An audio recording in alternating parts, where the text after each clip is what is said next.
হ্যাঁ, junior doctor বন্ধুরা তোমাদের শেখানোর জন্য এবং যারা সিনিয়র তাদের আরও নলেজকে প্রবৃদ্ধি করার জন্য অ্যাকচুয়ালি জ্বরের সাবজেক্টটা জ্বর, কিন্তু অ্যাকচুয়ালি এই সাবজেক্টটা অত্যন্ত গুরুত্বপূর্ণ। বিশেষ করে আমাদের হোমিওপ্যাথিতে ডাক্তাররা আমি দেখেছি যে তারা সিরাপ পেটেন্টের দিকে সাহায্য নেয়, কারণ ওষুধ তুলনামূলক পার্থক্য করতে পারে না।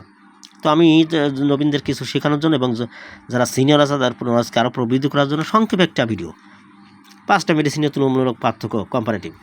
বিরিয়ানিয়া জ্বরে খেয়াল রাখতে হবে সবথেকে বেশি, সেটা হচ্ছে নলটে চলটে চাবে না, জ্বর অবস্থা চুপচাপ নীরবে শুয়ে থাকবে, পিপাসা বেশি থাকবে, ঠোঁট মুখ শুকিয়ে যাবে, রোগী ঘুমের ঘরে তার ব্যবসায়িক সম্পর্ক দৈনন্দিন কাজ সম্পর্কে ভুল বকতে থাকে, নলটে চলটে চাবে না, নীরবে থাকবে, পিপাসা বেশি, ঠোঁট মুখ শুকনো, পায়খানা কঠিন।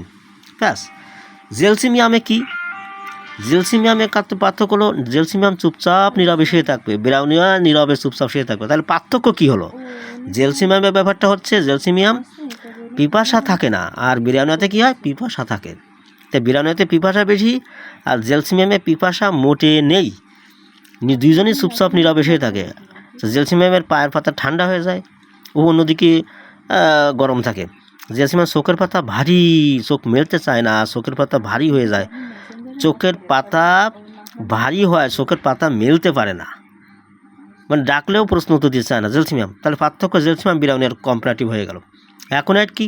হঠাৎ করে জ্বর, সকালে ভালো ছিলাম, দুপুরে হঠাৎ করে জ্বর, সকালে ভালো, দুপুরে হঠাৎ করে জ্বর, কী হলো?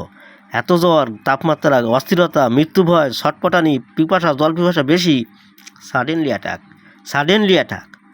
বেলেডোনা জ্বর, বেলেডোনা জ্বরের সবথেকে গ্রেট সিমটম হলো মস্তিষ্ক লক্ষণ প্রবল থাকবে, মানে অন্যদিকে যাই হোক মস্তিষ্ক লক্ষণ, চোখ লাল হয়ে যায়, মুখ লাল হয়ে যায়, মাথাটা দপদপ করে, মাথার শিরাগুলো দপদপ করে। তবে খেয়াল রাখতে হবে বেলেডোনা কখনো অবিরাম জ্বরে ব্যবহৃত হয় না। বেলেডোনা কেন্ট বলতেছে বেলেডোনা অবিরাম জ্বরে প্রয়োগ করবেন না, সবিরাম জ্বর। মানে ধরো এখন 1 ঘন্টা জ্বর থাকলো, 2 ঘন্টা পরে হারিয়ে গেল, 2 ঘন্টা হারিয়ে গেল জ্বর, আবার 2 ঘন্টা পরে আবার জ্বর আসলো, আবার 2 ঘন্টা হারিয়ে গেল, আবার জ্বর আসলো। তবে জ্বর যখন থাকবে তখন মস্তিষ্ক লক্ষণ প্রবল, আমি আবারও বলছি মস্তিষ্ক লক্ষণ প্রবল, মস্তিষ্ক দপদপ করবে, শিরাগুলো দপদপ করতে থাকবে, মাথা বেদনা, ঘুরে ফিরে রুগী মস্তিষ্কের কথা বলবে, বিকারে ভুল বকবে, মানে ওই জ্বর অবস্থা উল্টোপাল্টা কথা বকবে বিকারে। রাস্টক্স, অস্থিরতা বেশি, লাফালাফি বেশি, বিছানায় একবারে পাশ এই করতে থাকবে, কারণ এতে তার উপশম হয়, অ্যামিলেশন হয়, নোটে চলটে এপাশ ওপাশ অস্থিরতা করে। পায়খানার দোষ থাকবে, পায়খানা পছন্দ গন্ধ থাকবে। রাস্টক্সে বেশিরভাগ রোগ জলীয় সংস্পর্শে হয়, জলীয় আর্দ্র সংস্পর্শে। তবে গাঁটে বেদনা থাকবে, চাবানি কামড়ানি, ধোয়াতে বলবে, চাবাতে মানে টিপতে বলবে। সংক্ষেপে এইভাবে পার্থক্য বিচার করতে পারলে কিন্তু জ্বরের ব্যাপারে সুন্দর ওষুধ সিলেকশন করা যায়। আরও মেডিসিন আছে, আমি পরে দেখে দেবো, আপাতত এগুলো একটু মনে রাখলে হবে।